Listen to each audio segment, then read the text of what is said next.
Hey everyone, welcome back to the case of the Golden Idol.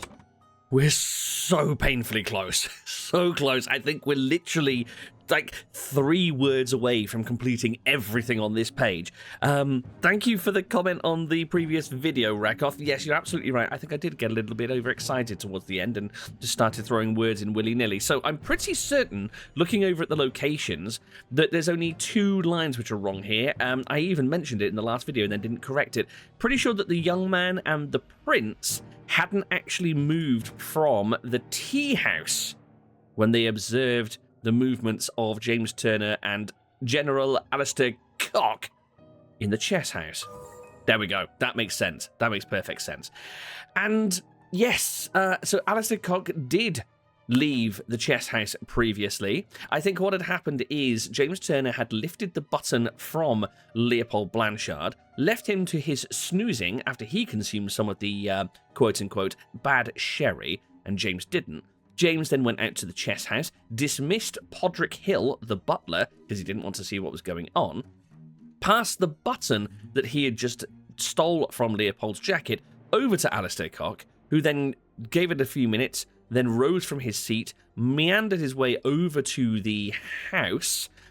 In the meantime, before this actually occurred, Ergen had nipped in, grabbed the slate, and disappeared again. He went over to the house, somehow got that boomerang from up there, even though the guy is about 4 foot tall, but I mean, that's besides the point. Yeah, somehow got that. And I'm a little bit unclear on how he knew Augustus was going to come into the house. I was wondering whether Alistair maybe poked his head out this door and called him over, but there was no mention of that from Billiam, the gardener. But anyway, maybe that's just something that he'd overlooked. Perhaps he just motioned out the door for Augustus to come on over, lured him into the library, smacked him on the head with a boomerang, tossed it to the ground, scuttled his way back off to the chess house, and let events unfold. So interestingly, oh yeah, it seems like, I don't know whether our good butler here maybe has a little bit of an affinity for the tipple, but I think what had happened is he'd been sent into here to clear up the sherry, found Leopold asleep and thought he'd just leave him to his own devices, and then maybe tried to sample some of the sherry himself, which is why it ended up on the floor instead of on the table. That's why he collapsed. But anyway, subplot, doesn't matter. None of this is relevant because it means that Alistair Cock killed Valentine and planted the button on him to, why in the world would I think it would be provoke? Obviously, frame Leopold Blanchard. Bugger. I really thought that was it. Balls. But hold on, let's just swap it for something else. Notice that the little tooltip up in the top isn't changing. It's still saying 2 or fewer slots are incorrect. So it must mean that this was, with me switching it back and forth, either correct or incorrect, but there's one other word here which is incorrect. So let's see. James Turner drugged Leopold Blanchard. What else could it possibly be? Planted, stole, killed, friend. No. In the library, that's where they were, and stole a button. Yes, that makes sense. Meanwhile, in the tea house, Ergen Patu drugged Gideon Bell. Drugged, planted, provoked, framed, stole, killed. No, it's got to be drugged. Gideon Bell. And stole... Well, did he really steal it or did he reclaim it? Semantics, I guess. Provoked, framed, planted, drugged, stole, killed. Stole a Lemurian seal from the salon. In the library, no, there we go. That's the bloody problem. Salon, in the salon at around noon. We got there in the end. That's a bloody big boomerang. That was tricky. Oh, I'm glad I got there with no hints, though. Brotherhood members Alistair and James plotted to turn the ruling, moderate, and loyalist parties against each other. Over the course of the weekend at James's manor, Alistair murdered the moderate leader, and James framed the loyalist leader. Bloody beautiful. Oh, hello!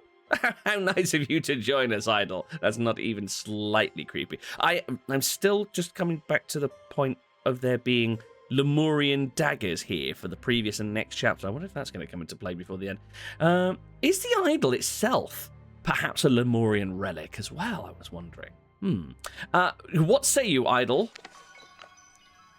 You have proven that I can trust you. Oh, what's his name? Here's the Brotherhood's artifact I removed from the traitor Keen. Let me educate you how it works. I set it to take heat from this cup of water. I then changed the symbols and used the idol to give that heat to something else. But there is much more that the idol can do.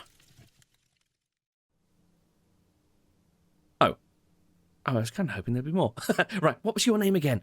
It's the leader. It's the Griffin Reborn, isn't it? Oh, what's his bloody name? Begins with an L. Hold on, because we can find out quite easily. His name is Lazarus Hurst. That's it. So that's Lazarus Hurst teaching these two how to use the idol. And he's called Keen, Walter Keen, a traitor. Why would he label him a traitor? And change the symbols to you in the idols. Give that to something else. Okay, fine. Why would he label him a traitor? Seems quite loyal here. Interesting. So, what did I say there was? There was a space of about 18 months between these two events, I think, wasn't there? What's changed in the meantime? Anyway, next chapter. Oh, is this the last page? Why is this case double size? This is gonna be a headache, isn't it? I can tell. Okay, anyway. We have a familiar face here. Mr. Maker. Now, before I go on, something that I did notice in this little animation was that Hurst has got this band on his arm, white, red, and brown. Is that... And I noticed that they've still cast off the masks when they're meeting, by the looks of it. So they've done away. This is why I mentioned that James Turner may have formerly been of the Brotherhood of Masks, because they cast the masks aside. So have they formed some new order between them? And again, there is the white and the red and the brown band. Anyway, onwards. The triumph of order. Yes, I think... Oh, God. Oh, you've had a bad day. I think that's exactly what this is. This is a new... Yeah, this is a completely new order that they've... Oh, no. Oh, this is very nefarious. I don't like this. So they've done away with the mask. They've created some new order under the Griffin Reborn. Ah, hello. We know that ugly wizened face, don't we? Looks like that's David Goran. This is obviously Mr. Maker, the attorney. Are these three new? Not sure whether they're brand new. He kind of looks like the guy that was hanging out in the Little Mermaid Inn. I'm sure we'll come to that. Okay, so we have an upstairs section here. So we're in some sort of guild hall or something, I guess. I'm going to have to examine this poor fellow first. Oh dear. Oh no. The man is not breathing. No apparent wounds. Oh dear. An elderly gentleman by the looks of it. Prince of Dusk. Like night, I am dark and full of terror. I do not fear love. Do not make that error. When you know my name, just look for my face. Prince of Dusk. Like night, I am dark and full of terror. I do not fear love. Do not make that error. When you know my name, just look for my face. Prince of Dusk. Okay. No clickies there, but fine. So you're being carried off. So has there been some sort of ritual or trial that's just taken place here that he's unfortunately come out none the better for? Right. Okay, so let's go to our two familiar faces here. Mr. Maker. Hello there.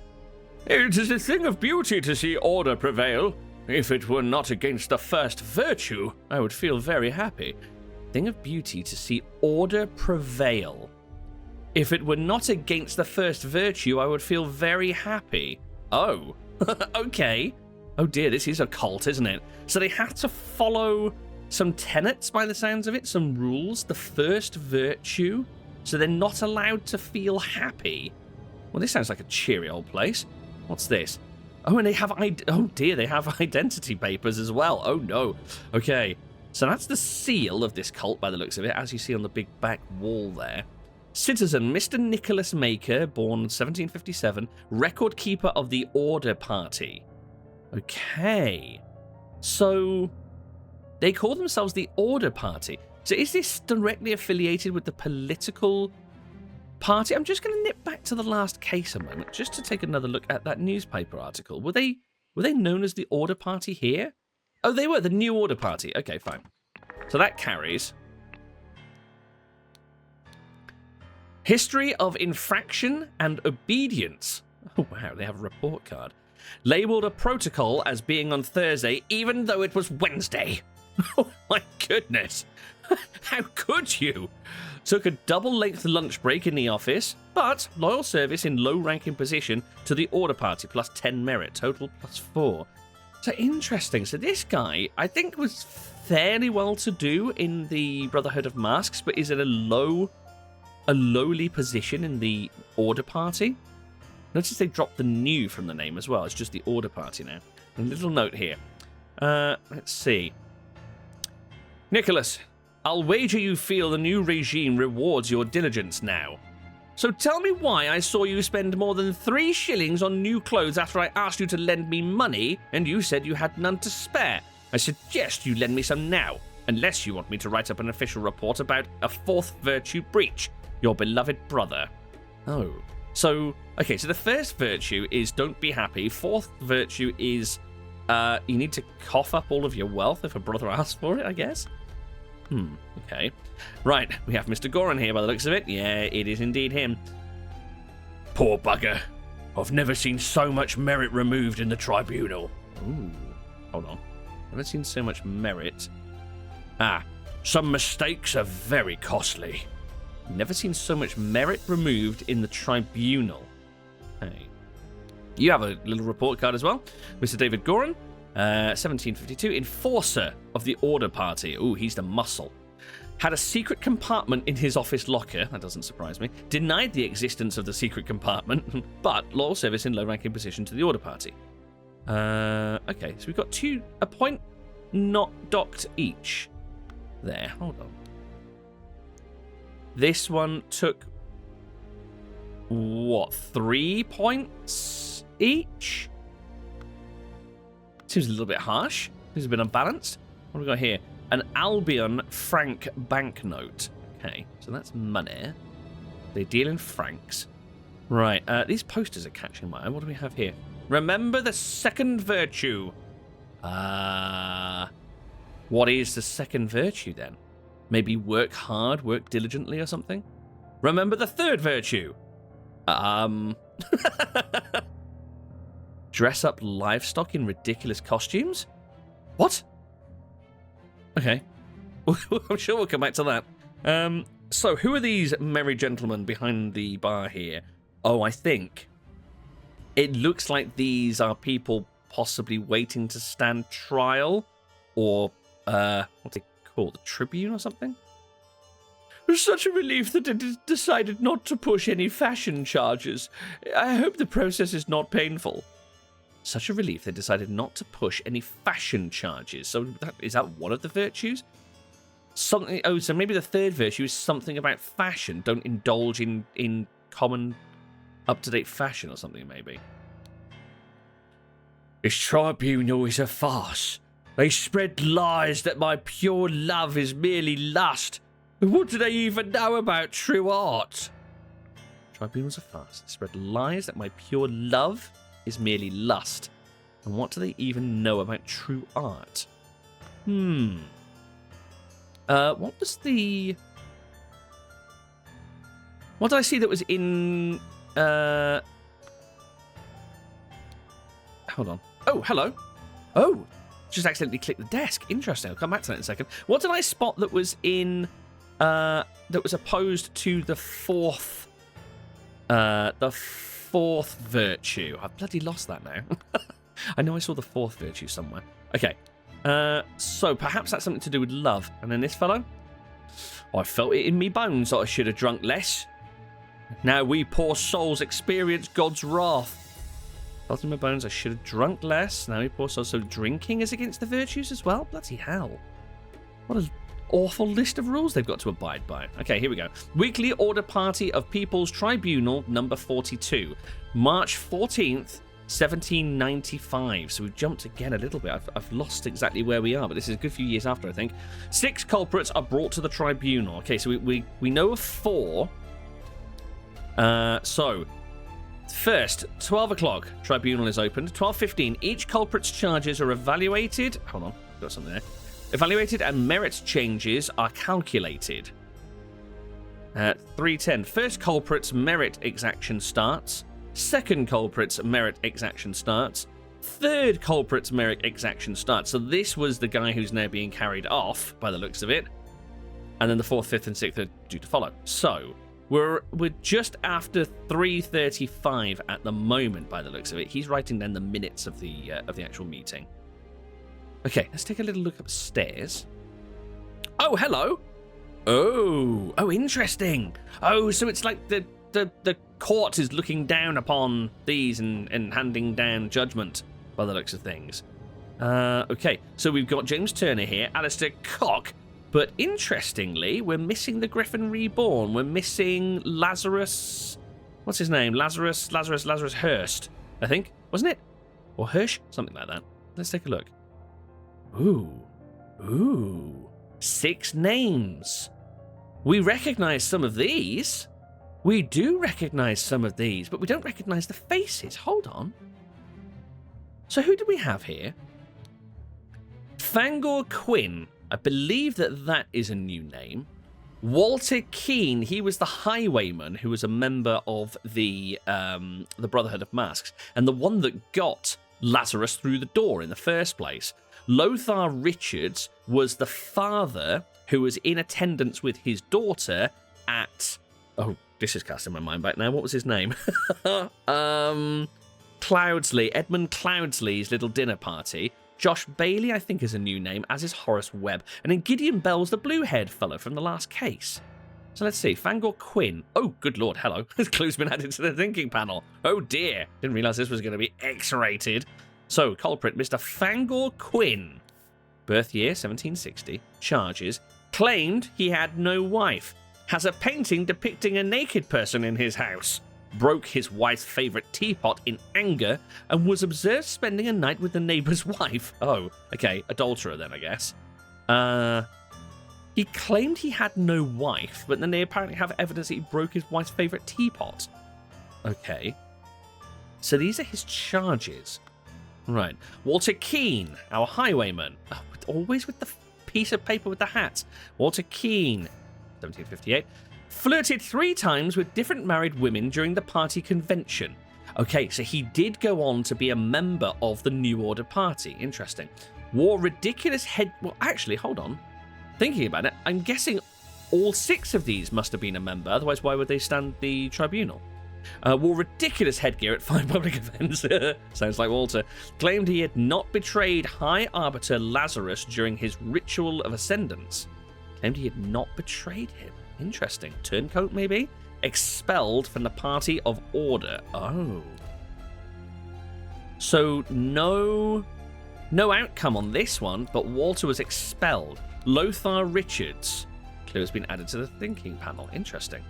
Lothar Richards. Held a dinner party a few years ago where he offered large amounts of wine to his guests. Okay, and got angry during the questioning and shouted at the High Arbiter. Ah, so Lazarus was there by the sense of it, but revealed the whereabouts of his hiding fugitive dissident daughter Mary and her husband Peter. Evaluated as plus 50. No! Peter married Mary? Shut up. Actually, shut up. Oh, years.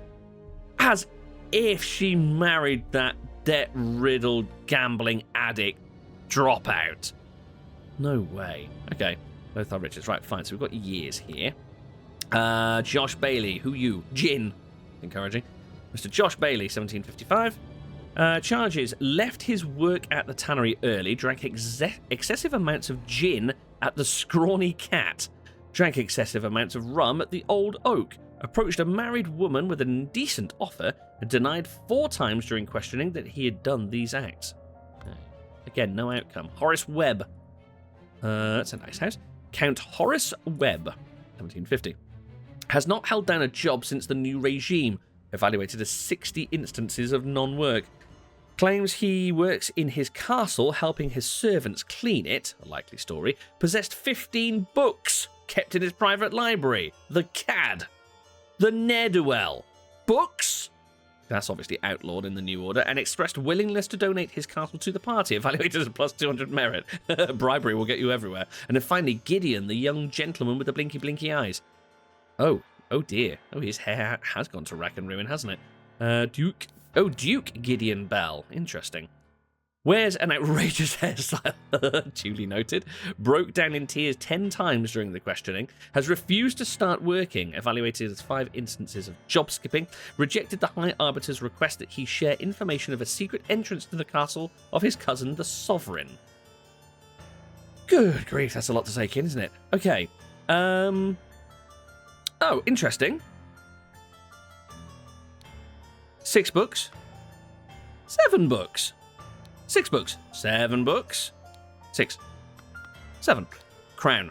Okay, we can't click on the crown. That's fine. Ooh! We can go through another door as well. We'll explore that in a moment. Okay, Mr. Turner, what have you to say for yourself? You've got a lot of dosh there.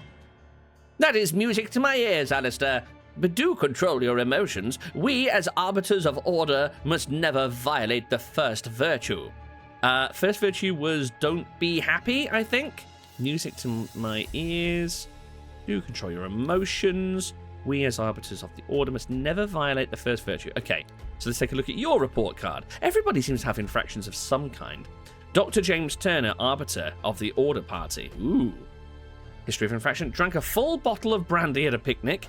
Kept the book Legacy of the Rose Dynasty in his study, but loyal service to the order party in high ranking position, plus 20 merit. Okay. A bunch of Albion Frank banknotes and a letter here. Junior assistant Toby. Toby. Wasn't it someone named Toby who recommended David Goran to Edmund's side? No, it was Theo. Never mind. Back to it. So, dear Dr. Turner, I must regretfully inform you that during your absence from party business, your senior assistant Daniel has demonstrated extreme untidiness and thus breached one of the virtues. Junior assistant Toby. Okay. Your senior assistant Daniel, extreme untidiness from junior assistant Toby. Is that legitimately whistleblowing, or is Toby maybe trying to get Daniel out of the picture, I wonder? Okay. Mr. Cock. What are you insinuating, James? I would never breach the fourth virtue. You know damn well that I keep no secrets. So is the fourth virtue just basically keeping no secrets from the order? Bunch of banknotes. Dear Arbiter Cock, I'm writing to inform you that our regiment's colonel was seen with another officer's wife in a potentially intimate situation. We implore you to send your agents to investigate this potential flouting of the first virtue. Oh, hold on. Our regiment's colonel was seen with another officer's wife. So there's someone from the order party. I'm beginning to think maybe the majority of the army are in the order party. Slightly worrying. His fellow arbiter slapped a sergeant in anger, listened to marching music in his manner. You can't listen to music? Jesus. Loyal service to the order party, high ranking position, total merit plus 11. Okay, cool. So, where's Lazarus? This is the question. Here he is. And who are these? Clues been added to the thinking panel. Okay. The 4 maxims of virtue. So, are these like initiates or something, I wonder? Ooh, what's this? What's this? And what's this? Okay, that's not a thing. Lazarus, silence. You will perform your function as much as is required. It is paramount to ensure order in our new society. Okay. We have the idol. Okay, let me see if I can remember how this is. Oh, I recognize that. Oh no. Oh no. Right, is this... So the hooky without the dot, I think, is to increase. That was matter. This, I think, is life. This, I think, is the experimental symbol that Edmund had in his guidebook when he was trying to bring things back to life. That's why he was trying to get hold of those dead bodies from the workhouse. Oh, I don't like the implications of that. So, let's see. Remember the second virtue. Store confiscated objects and evidence according to the virtue breached. So, the second virtue, I think, was this one. Yeah, so I think that might be laziness, skipping work. So, are these the 4 virtues? Here we go. Observe the 4 virtues and to avoid losing merit. So, I think this... Maybe this covers love and happiness. As in, don't be either of those things. Don't be in love with anyone. Don't ever be happy. Or you'll regret it. This, we have angel wings. This is a second virtue. This is the one that has the poster of the piggy. So... yeah, not quite sure how that fits. Perhaps being virtuous and hardworking go hand in hand, maybe? This is the one that was associated with that poster of the donkey in the ridiculous costume. So, oh gosh. And then this one's an eye. Maybe this is honesty, keeping your eyes open and reporting infractions, that sort of thing. So these 4... oh, here we go. Ah, so we can see inside to see the sort of things that have been... oh, this is where the books go. A book titled Stories, a book titled Autumn Tales. So yeah, you're not allowed to read. So I guess this is sort of keeping your eyes firmly fixed on the Griffin Reborn and following his teachings instead of any of these slanderous books. So number 1 is the heart. So this is love and happiness. So brandy and opium have been locked away in there. Yes, because I guess they could inadvertently lead someone to happiness, which cannot be tolerated. Second one, virtue and hardworking, I think. Have a scroll. An invoice from February 15th, 1795. So earlier this year, Blackbrook Farm. £3 of butter, 25 pence. Delivery, 6 pence. Total cost, 29 pence. So somebody ordered butter and got in trouble for it? Interesting. This is the one possibly fashion and like relinquished possessions and that sort of thing, I guess. Yeah. Oh, the arts. Wait, one of the people waiting for the tribunal mentioned the arts, didn't they? Oh, hello. Well, if it isn't Gideon Bell. What are you doing on a thing here? Portrait of Gideon Bell, painted by Jasmine Nightwings in 1794. Hey. That's a spoopy-looking castle with a bat. You are a creepy individual, aren't you? I'm sorry, what? A very creepy-looking gnome doing natural things. And a violin. That looks an awful lot like the violin that... I've forgotten his name now, but the entertainer in The Little Mermaid was playing. Interesting. And then the 2 books.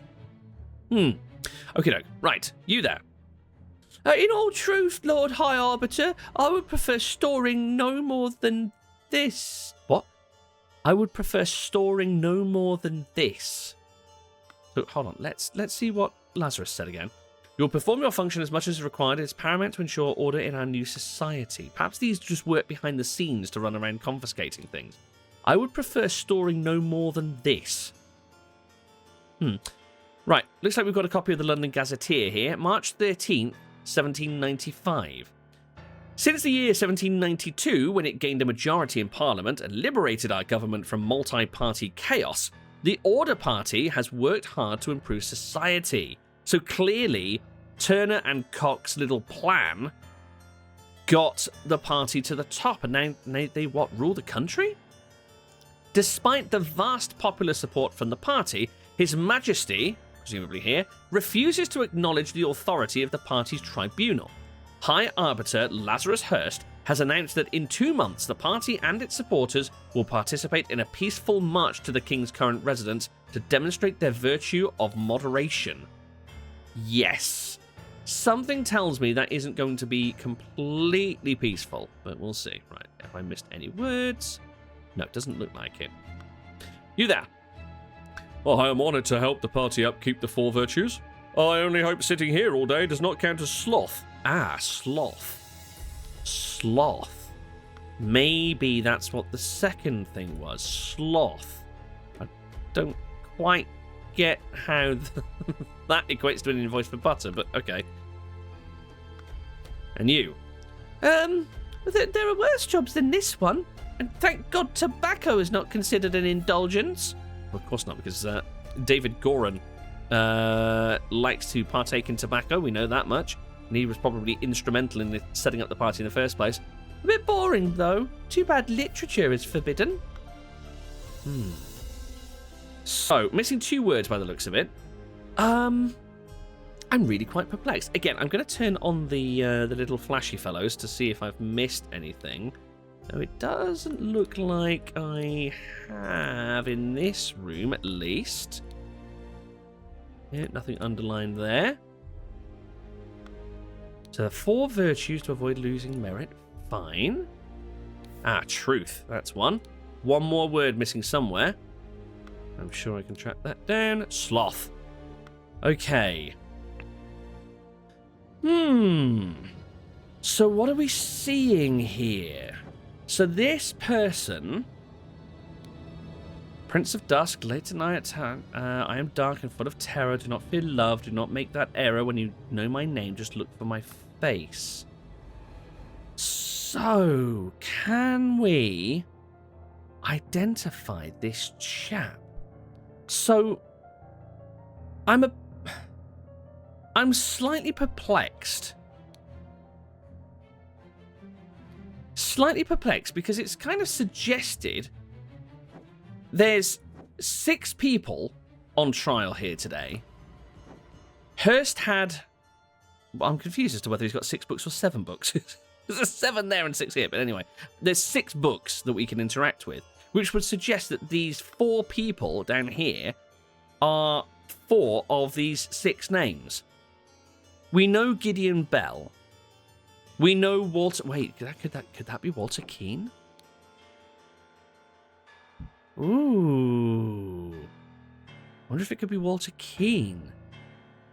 Maybe. Prince of Dusk. No, because he was just expelled, wasn't he? He was expelled. We've had... Ah, here we go. We've had judgment passed on, well, 3 people so far, including this one. But it would make sense that this one's fate has not been written into one of these books yet, because Lazarus is next door. So, who's had a judgment passed on them? Walter Keane was expelled. Web.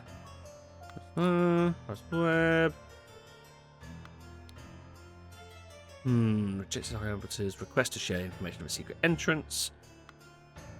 So far, only Walter Keane's actually had something written in the book. So I think Walter Keane has already passed through this hall and been kicked out the door. So we can discount him being present, I think.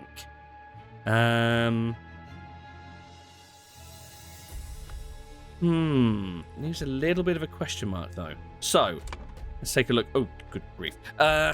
We've got a lot to... we've got a lot to unpick here, haven't we? Oh, interesting. Everything is filled in here correctly. So, drag symbols from here for inputs. Right, gotcha. So we can use this as a little extra pool of things here, can't we? I've organised the names over on this side in the order that they appear on the books here. So we've got Fangor, Water, Lothar, etc., etc. And all of the other words over here. So what are we being asked here? So first of all... Oh, wow. So we've got to deduce... essentially how these tribunals have gone. Right, here and here are all about the points. Good grief. Okay, there's a lot to wrap my head around. So, the first virtue is... Let's see. Let's see if we can't. We obviously got to fill out the things that would be in contravention to this. So the first virtue is it lust?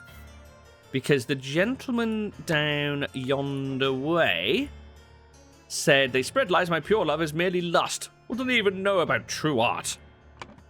So, first virtue could be lust. Wait, hold on. If it were not against the first virtue, I would feel very happy. Lies, mistakes, art, untidiness, indulgence, beauty, emotions, years, secrets, bones, facts, idle, truth, fashion. Okay. Merit, souls. So, art, I think, is possibly in contravention to that, according to the guy in the queue. Happiness, merit, moderation, sloth, diligence, fashion, truth, idle, francs, bones, years, secrets, literature, emotions, emotions in general, and maybe beauty or indulgence. Ooh, indulgence. That would match up with, yes, the alcohol being in the first lockbox. So I think indulgence, yeah. So first virtue, I think, is lust. Excessive art, emotions, or indulgence will be punished. I'd love for this to be verified sort of per virtue. That would make things so much easier. So, tuck some things away a minute. So the next one... Damn it. The second virtue is... Now, I'm pretty sure that that's sloth. I only hope sitting here all day does not count as sloth. So, I think the second virtue is indeed... I've lost it now. Damn it. Sloth. No.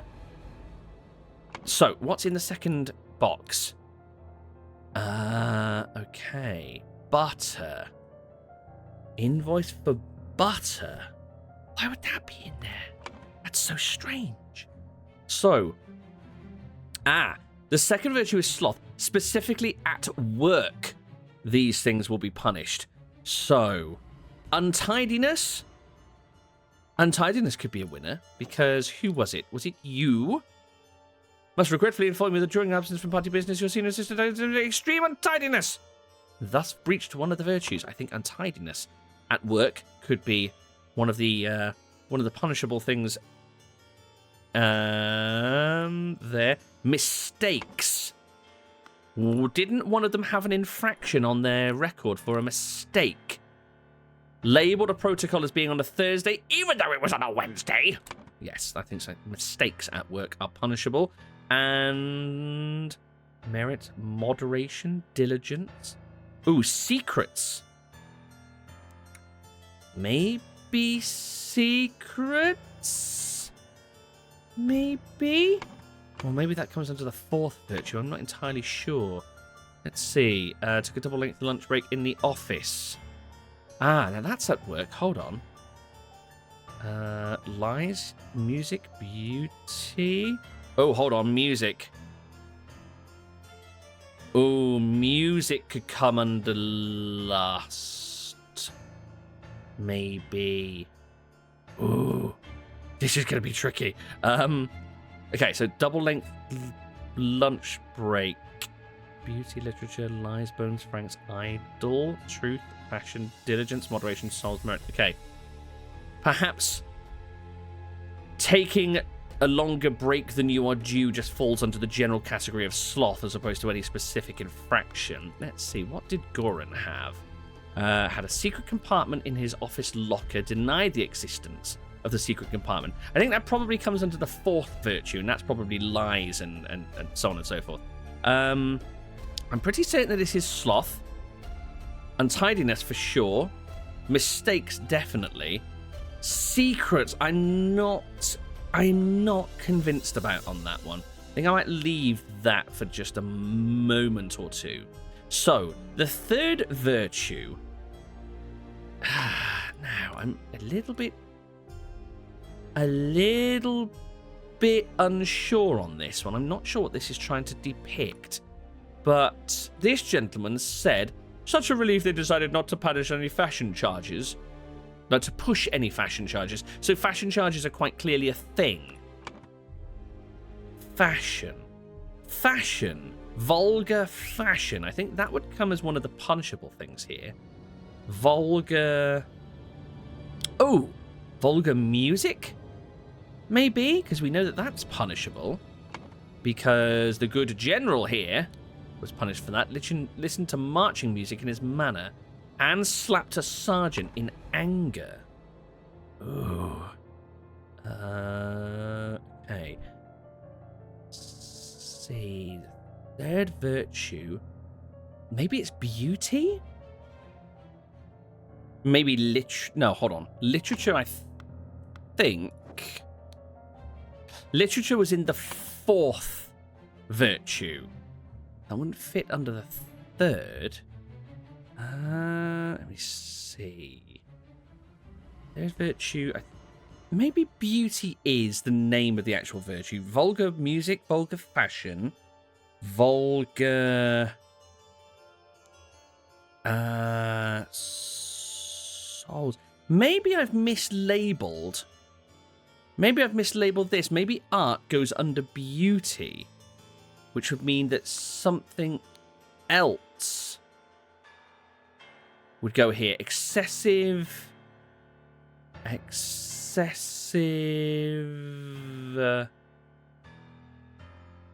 Souls, lies, years, literature.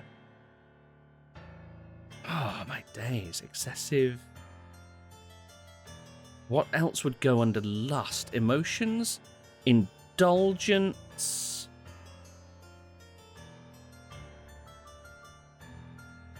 Lies? I guess? But I've got a feeling the fourth virtue is probably diligence. So I'm thinking that lies would maybe go under that instead. Right, let's throw that up to there. And let's just tuck some of these away. Let's get the last one as up to date as we can. So I'm thinking that the fourth virtue is probably diligence. All something will be punished. So all literature, we know for sure. All bones, francs, truth. All lies will be punished. And all... Oh my gosh. This is super tricky. Literature, lies. Let's get this done. Third virtue, I think, is beauty, art, music, and fashion. We're two adrift here. First virtue is lust, excessive. None of these really seem to fit. Excessive truth, excessive souls, excessive bones. None of them really make sense. Oh no, I see what we've got to do here. So we've also got to work out how many points are deducted for each one of these infractions. Oh no. Oh no. Okay, what we can do is work out the actual merit totals. So, let's take a look at Fangor Quinn, first of all. Fangor Quinn claimed he had... Oh no, because we need to categorize these. Oh, good grief. Oh no. I think this here is going to act as the key to a lot of the rest of this. Let's have a quick read through here to see if we can at least get an idea of which direction this is going in. So, number something have passed since Order Party has seized power. Oh yeah, I think this is years. Several years have passed since they took power. Well, that we can work out somewhere, can't we? Where was it now? Where was the news article? You had it, didn't you, I think? Since the year 1792, when it gained a majority, right? 1792, they took power. 1795 is the current date. So 3 years have passed since the Order Party seized power. During a tribunal, someone is judged to have the largest Merit deduction? In all tribunal history, to execute his punishment, something was used on him and he lost something... something and died. Oh gosh. I'm going to have to really pore over the clues here, aren't I? There's going to be a lot of cross-referencing in this one, I think. I've got my work cut out for me, guys. Thank you so much for joining me. If you'd like to leave a like, or you care to leave a comment, as usual, throw those down below. And it would be great to see you over on the Discord as well. Links in the description if you want to pop on over. But until next time, take care. I'll see you then. Bye-bye.